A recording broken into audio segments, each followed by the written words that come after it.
Welcome back to another video here on your gold medal. Today we're going to be highlighting Michael McGee. He's a two-time All-American for Arizona State University. ASU. The guy's pretty quick, good all-around wrestler, but today we're going to be going over a certain aspect of his neutral game and how he gets takedowns. As you can see from the clips that I'm showing here, he does something that I just call it a knee drop. Not too hard to name it, right? He either drops to one knee or drops to two knees. When he does this, his opponents have three options that they typically choose from. They either engage him with a collar tie, they do not engage him at all, or they lower their level to match his level. And from those three reactions, he has 5 attacks that he does. He does an overtie slide by, a low single, a misdirection low single, a blast double, or ankle pit. The first one we're going to be looking at is when they decide to engage him with a collar tie and he hits a overtie slide by. So first clip, he's going against Dylan Ragusin, ranked top 10, drops to both knees. Slick, right? So he drops to both knees. You can tell Ragusin is kind of hesitant towards engaging them. So he hits him with a little fake. So Ragusin bites. As soon as he collar ties him, he just goes overtie, slide by. Same thing here. You can tell his opponent is a little, he's like, nah, I'm good here. I'm good. But he keeps threatening them.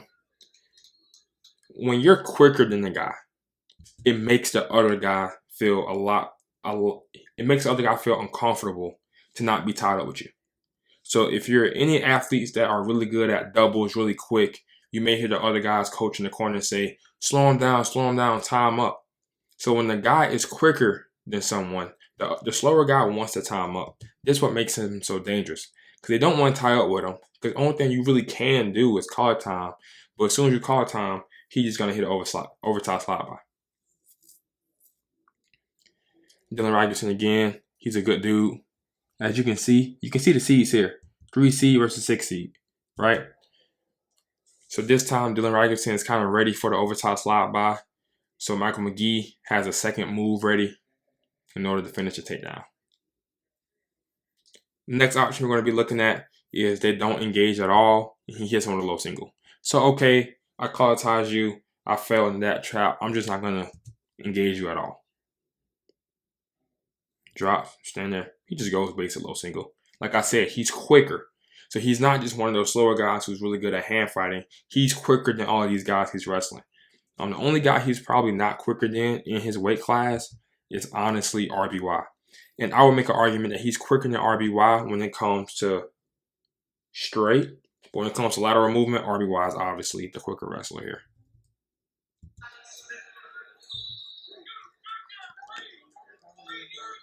Now, those last two guys, I love to highlight the level of competition I'm showing the videos that are in the clips. Last two guys, you don't know who they are. So I'm going to look at they do not engage at all. He does a misdirection low single. Obviously higher level than just a regular low single. And you will see the level of competition he's doing it against go up. Austin DeSanto, he drops. DeSanto not messing with none of this, but he still ends up getting the takedown.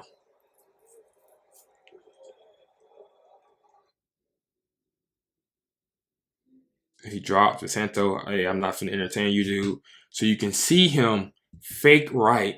That's why DeSanto picks up he fakes right. DeSanto picks up his left leg, leaving all his weight on his right leg. And Michael McGee just goes left, ends up cutting to a double, ends up getting the takedown. Pretty slick stuff.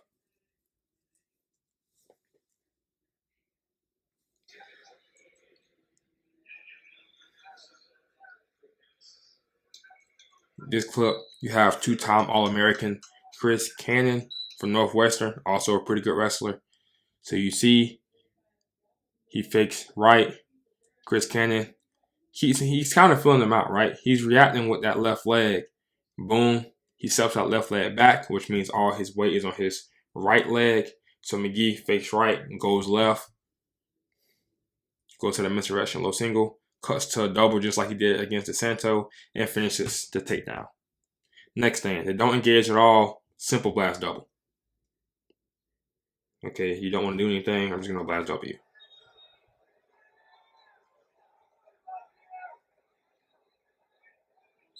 Basically, when you're quicker than a guy, you can just double. They match their level to match McGee's. So I'm not gonna just keep standing up to my feet so you can grab one of my ankles. However, I'm also not gonna call it tie you. He still just hits a blast double. This is Corbin Meyer, also two-time All-American from Virginia Tech. So he's doing this against high-level competition. The good thing about when the guy hits his knees is he can't sprawl. Michael McGee knows this. Just shoots a blast double, takes him down on the edge. And this was also at the end of a period, so this was huge. And Corbin Meyer had won their first matchup the year before when they both All-American. This is from this past season. The season before this past season, at the 2021 NCAAs, Corbin Meyer beat him. So this was a revenge match for Michael McGee that he ended up winning. Again, the guy lowers his level to match McGee's.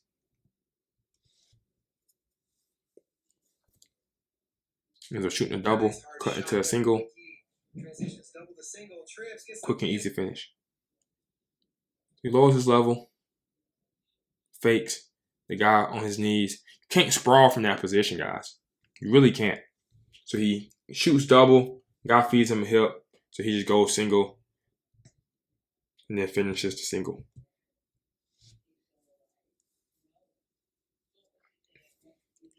Last thing, they don't engage at all, and he hit him with an ankle pick instead of a low single.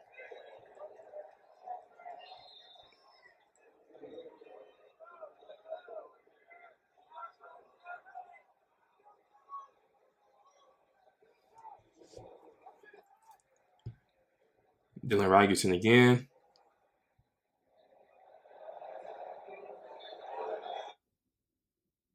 So when I first saw this, I'm like, oh no, he was out. That was out. But nah, that was in. So that was pretty cool too. He got a takedown, nice toe drag.